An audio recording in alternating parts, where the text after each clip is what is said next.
أعوذ بالله من الشيطان الرجيم.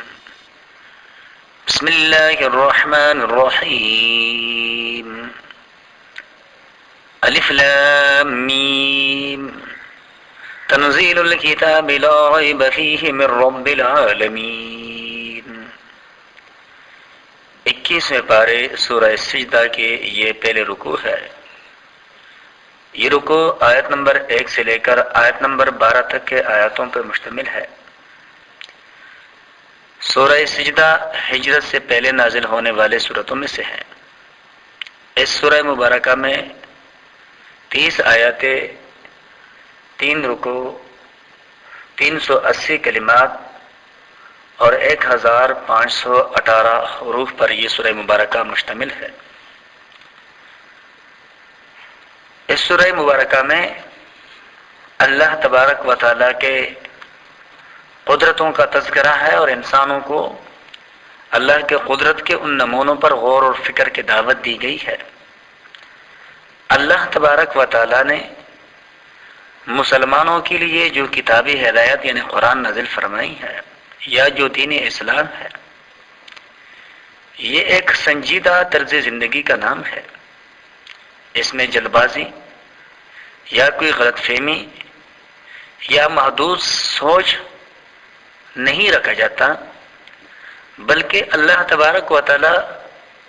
اس سارے کائنات میں پھیلائے ہوئے پیدا کی ہوئی اپنے کائنات پر بندوں کو دعوت فکر دیتا ہے، سوچنے کا موقع دیتا ہے، غور اور فکر. اور اس پورے کائنات میں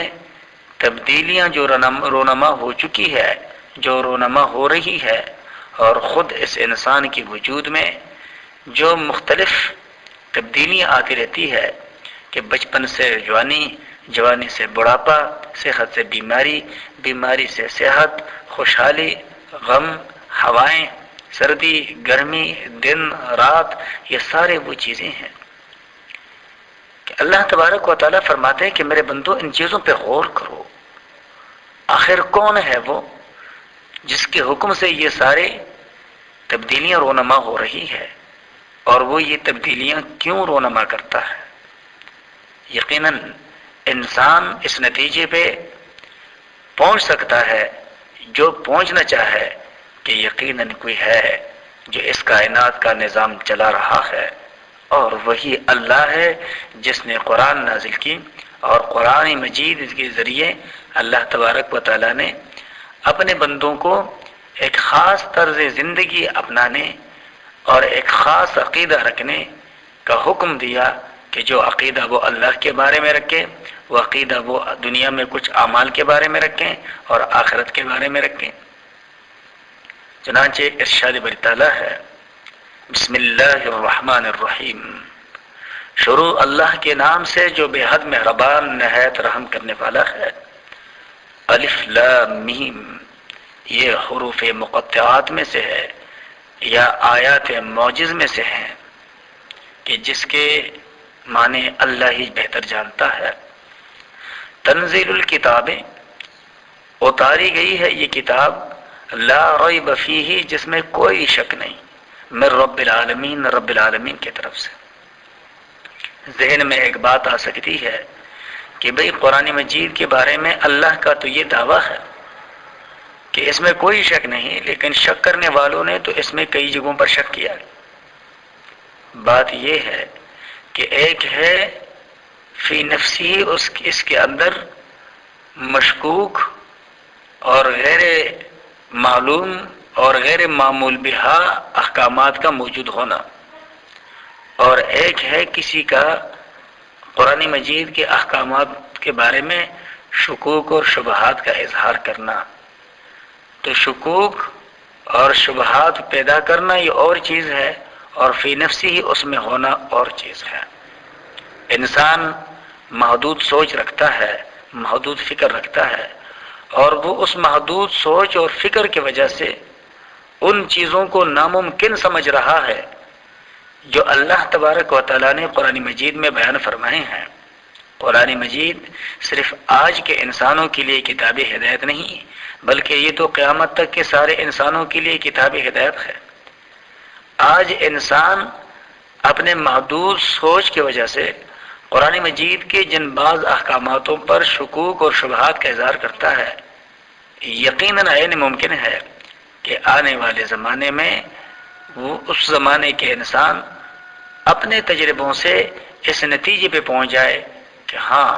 جس چیز کو گزشتہ ادوار میں لوگ قرآن مجید کے حوالے سے ناممکن سمجھتے تھے، غلط سمجھتے تھے، وہ تو حق ہے، وہ سچ ہے۔ تو یہ شکوک اور شبہات کرنے والوں کے محدود علم کی نشانی ہے کہ وہ اپنے خیال اور اپنے زعم سے یہ شکوک اور شبہات جو ہے وہ گڑھ لیتے ہیں فی نفسی ہی۔ اللہ کے قرآن کے احکامات کے سچائیوں میں کوئی شک ہے ہی نہیں۔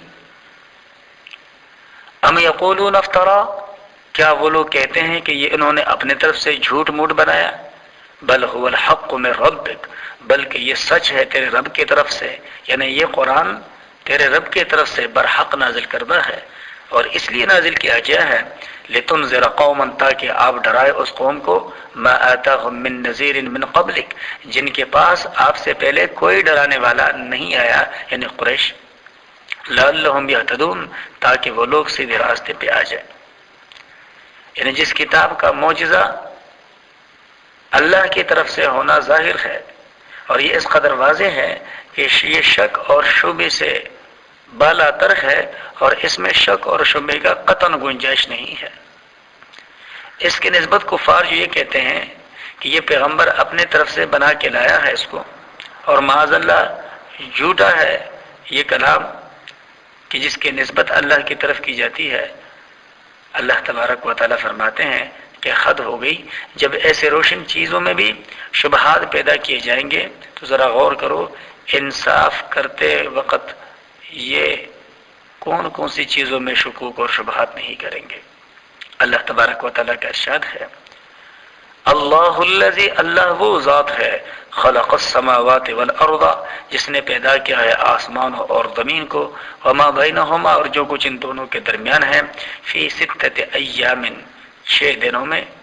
ثم استوى علی العرش، پھر وہ قائم ہوا عرش پر۔ ذہن میں ایک بات آ سکتی ہے کہ بھئی دن اور رات کا تعین تو اس زمین کے پیدائش کے بعد ہوا ہے،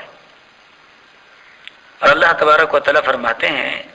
کہ ہم نے اس کائنات کو 6 دنوں کے میں پیدا کیا ہے۔ اس وقت تو 6 دن تھے نہیں۔ بات یہ ہے کہ ازل میں اللہ تبارک و تعالیٰ کے علم میں تھا کہ جب میں اس دنیا کو پیدا کروں گا تو اس سارے کائنات کی تخلیق اگر قیاس کر لیا جائے دنیا کے پیدا کرنے کے بعد دن اور رات پر، تو یہ کتنا مدت قرار پائے گا، اور یہ اللہ کے علم میں تھا۔ اسی لیے مفسرین نے اس کے یہ بھی وضاحت فرمائی ہے کہ اللہ تبارک و تعالیٰ نے زمین اور آسمان کو پیدا کیا ہے 6 دنوں کے مقدار میں۔ وَمَا لَكُم مِّن دُونِهِ مِّن وَلِيٍّ، اور نہیں ہے تمہارے لیے اس کے سوا کوئی بھی حمایتی، وَلَا شَفِيعٍ، اور نہ سفارشی، أَفَلَا تَتَذَكَّرُونَ، کیا پھر بھی تم اس طرف دھیان نہیں کرتے ہو؟ ایسا دھیان کہ جو تمہیں اس حد تک لے جائے کہ تمہیں حق حق اور باطل باطل دکھائی لگے۔ اللہ کا ارشاد ہے، یدبر الامر من السماء، وہی فیصلے کرتے ہیں حکموں کا آسمان کی طرف سے، الی الارض، زمین تک، ثم یعرج الیہ، پھر چڑھتے ہیں وہ فیصلے اس کے طرف، فی یوم، ایک دن میں، کان مقدارہ الف سنۃ مما تعدون، کہ ہے جس کی مقدار 1000 برس تمہارے گنتی کے حساب سے۔ یعنی بڑے کام اور اہم انتظامات کے متعلق عرش عظیم سے فیصلے مقرر ہو کے نیچے کے طرف حکم ہو کر نازل ہوتے ہیں۔ اللہ تبارک و تعالیٰ فرماتے ہیں دوسری جگہ میں کہ فرشتے جو ہے وہ اللہ کے ان حکموں کے لیے پھر تدبیر کرتے ہیں۔